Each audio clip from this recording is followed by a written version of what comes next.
But if you look at Anora, there's Coming to America, there's Risky Business. You could say there's and then a little bit later in 1990, Pretty Woman, obviously. It's a pleasure to see you again. And in our previous interview, you did mention that before the script was ready, you kind of like the idea of the film came from already knowing some actors that you wanted to work with. Yeah. So I wanted to know what surprised you the most when these actors were actually on set, because I think when you write a film already thinking of who is going to play, Yeah. it's it's more unlikely that they'll come up with something you haven't really thought of before. Yeah, I think that it I had faith, I had faith. I really did. Um, I I just, and there was a lot of time in prep where we were able to spend time getting to know each other, talking about the project, talking about the characters. So, and I saw an incredible amount of dedication being put into this by Mikey especially, that I was confident going in. Now, of course, there's always that little bit of nervousness just before the first day and seeing, oh, if are my actors going to nail this? Mikey had to take on this New York accent and physically had to like become something that she totally isn't, like having her in the fur coat and that makeup and the tinsel and wearing all, and her nails Yeah. especially and her tattoos. Like she was transforming. So of course I didn't get to see her fully transformed until we did our first day of shooting. And I have to tell you, it was a big sigh of relief. I was right there on the sidewalk underneath the train tracks of Brighton Beach Boulevard, and we shot one little moment. It didn't even make it in the film because of, we were just doing it just to get everybody, warmed up, and I just saw her in that moment become Annie, and I was just like, thank God, I made the right decision. So Well, then she kept on delivering every single day and getting better and better and better. So it was it was great to see that. well, there is no doubt that you made the right decision with the cast, just because everyone was so impeccable. And one of the scenes that always makes me laugh every time I see it's just the scene that they're walking in Coney Island, and Yeah, each had their own characteristic. And yeah, it made me think of those classic comedies or even cartoon-like scenes, because yeah. it was so well built, and these characters.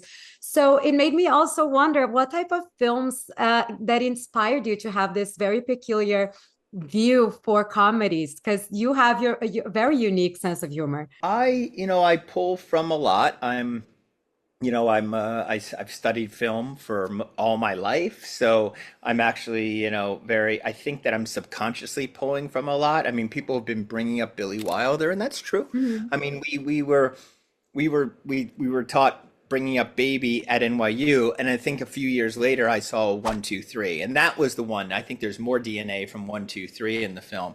In general, I really love ensemble casts. I really like films in which you have a motley crew of characters, and that's I think films that have that, you can look back at those and say, okay, yeah, Sean must be pulling from them.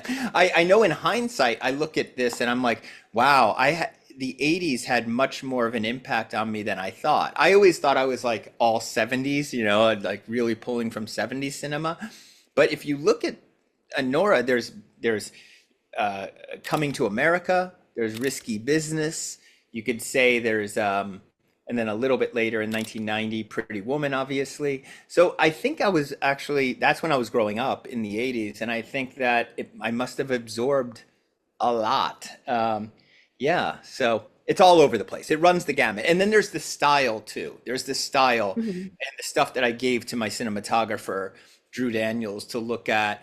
We were in love with Owen Roisman, who shot French Connection and Taking of Pelham 1, 2, 3, and those other gritty New York movies. So we applied that stuff. The technical aspect came from a whole other batch of movies. Yeah, but we can tell that there is so much. I mean, I grew up also like late 80s, early 90s, and you can tell that there is a lot of that identity there. Why? also, like, I think we covered this the other time, that, you know, this could be a very dark story. It could be told in a very dramatic way, and yet you can tell it in a way that it's respectful to the seriousness of it, but also it's fun. People laugh at the most random moments. Do not touch me! Me go fuck myself, me fuck myself, you go fuck yourself and your fucking motherfucker! Why do you think this type of dark comedies, in lack of better expressions, are working so much with audiences nowadays? Because I think that for the last maybe 10 years, we've been scared about mixing tones, and it's become a fear because of, you know, offending somebody or insulting somebody or triggering somebody. We're very sensitive to audiences now, but I think that what that's resulted in is in a way, everything being sugar coated or too on the nose in terms of messaging.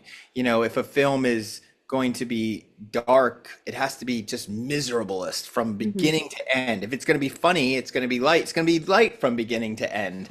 And I think I like to mix it up, because life is about mixing it up, right? Life is about comedy and pathos and that balance. So that's why I think I think audiences are liking the fact that sometimes they don't know whether to laugh or cry. I think that's interesting, because it keeps the audience engaged and thinking.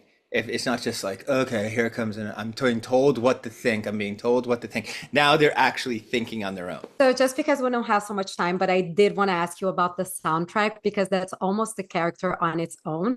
How did you go about choosing the music for this film? Well, thank you. That means a lot, because I take my music very seriously, so it really runs the gamut. Some of the songs later on in the film, in the club, and some of those needle drops actually came from some of the dancers. They told us this is actually really like this is an anthem in the stripper world. You have to use this, like the Slater soundtrack, like the Slater song later on. And then there were other tracks that I always knew I wanted to have in there. Tattoo, DMX, you know, stuff that's like, just like, I don't understand why that hasn't been used before. And it was so appropriate for this film. And then there's Take That. Take That. That's the real anthem of the movie, you know, The Greatest Day. And that was very serendipity, actually, what happened there, because we choreographed the opening to another song. And then when we got into post-production, we realized that song wasn't speaking to the movie anymore. It's a big song, a very big pop song. And so I was driving around with my wife, Samantha, and we were very frustrated because we didn't know what we were going to do. And we knew we needed some sort of a big, important song for the opening. And I said, isn't there a song about a greatest day? There has to be a song about like a greatest day, because this is her greatest day, or maybe she thinks it's her greatest day. And Sam just looked at her phone or Spotify and said, well, there is a song called Greatest Day. It's from Take That. And she played it, and we were in love with it. The second she played it, it's an earworm, so it just sticks with you. We were humming it. We got home, we threw it on the opening credits, and it sunk up perfectly. Like, it even landed on Mikey at the chorus. And so it was as if it, and the tempo was the same. So it was as if it was written for the movie. And then I realized that song was #1 in many countries around the world, but not in the US. So it was like a discovery in the US, but it was something very familiar other places. So we thought it was perfect. That's the magic of cinema right there, right? Thank you so much. Congratulations again on the film. And again, it's one of the most fun things I've seen all year. So thank you so much. That means a lot. Thank you. Good seeing you again. You.